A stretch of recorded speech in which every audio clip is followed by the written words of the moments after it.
मैं इस विषय के विपक्ष में हूँ। महोदय, दूसरों पर क्या डाले भार, जब सतर्क रहना है अपना कर्तव्य व्यापार। व्यक्तिगत सतर्कता एक अविभाज्य गुण है जो कि मेट्रो पर अपने सामान की चौकसी करते वक्त या रोड क्रॉस करते वक्त या फिर कुछ भी कार्य करते वक्त हमें हमें परिलक्षित होती है। यह एक अंतर्निहित सावधानी है जिसके चलते हम किसी को साझा नहीं कर सकते, हमें व्यक्तिगत ही रखनी पड़ती है। महोदय, मैं 3 बिंदुओं के साथ अपने पक्ष को रखूंगी। सबसे पहला, साइबर सुरक्षा। अगर हम अपने फोन का पासवर्ड या एटीएम का पिन मजबूत रखना या फिर किसी भी ईमेल या फिर किसी भी वेबसाइट, अज्ञात वेबसाइट पर ना जाना, इन सब को अगर देखेंगे तो यह सिर्फ हमारी व्यक्तिगत साझेदारी पर ही हो सकता है। व्यक्तिगत जिम्मेदारी होती है कि हम साइबर डिजिटल एरर्स से बचकर रहें। ये सिर्फ हमारी व्यक्तिगत जिम्मेदारियां हैं। अगर मैं दूसरा पॉइंट रखूं तो सार्वजनिक जीवन में भ्रष्टाचार के खिलाफ लड़ाई करना या फिर कचरा फैलाने के बाद हमें सब साफ करना या फिर कचरा ना फैलाना या फिर पानी की बचत करना या फिर बिजली की बचत करना, इन सब के चलते ये सब भी हमारी सार्वजनिक व्यक्तिगत जिम्मेदारियों में आ जाता है जिससे हम सतर्क रहते हैं। लेकिन ये हमारी किसी भी साझा जिम्मेदारी में नहीं आता।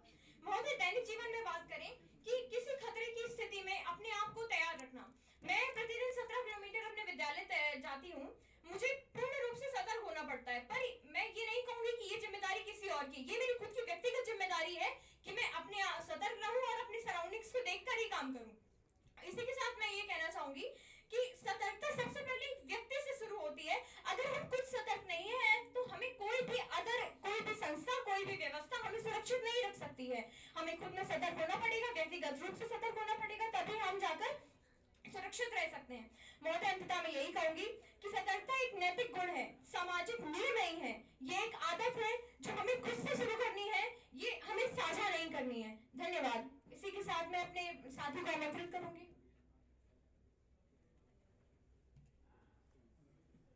सदन की गरिमा को मेरा सादर प्रणाम।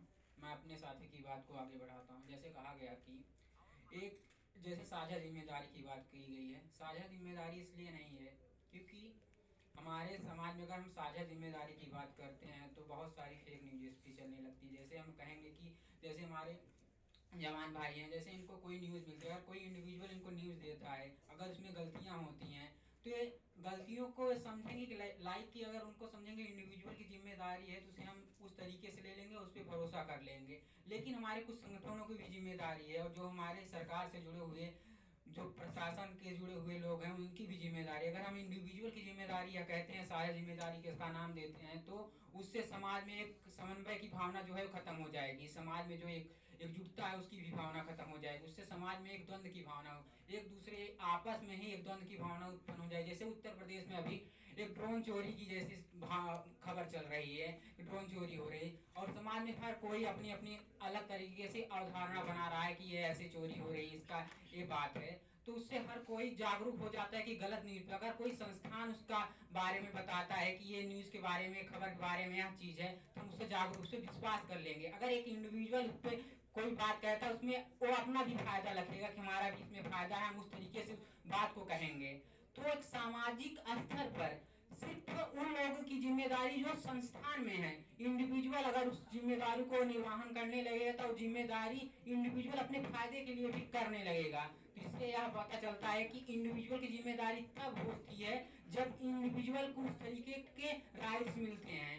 अगर हम उसको राइट्स भी नहीं देते हैं, अगर हम कहते हैं कि वो इंडिविजुअल की जिम्मेदारी, तो ये प्रशासन पर एक गलत तरीके से कुछ प्रभाव पड़ता है और प्रशासन का इस पे नियंत्रण कमजोर हो जाता है।